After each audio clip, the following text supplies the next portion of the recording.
Hello children, it's me, Kazim. Have you missed me?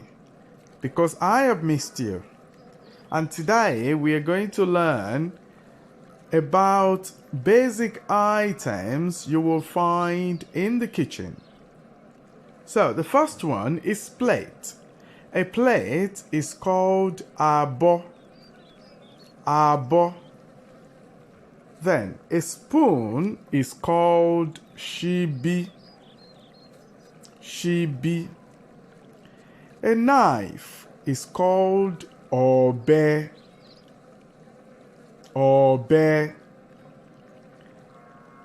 A fish is called eja. A meat is called ẹran. A pepper is called ata. Ata. Okra is called ila. Ila.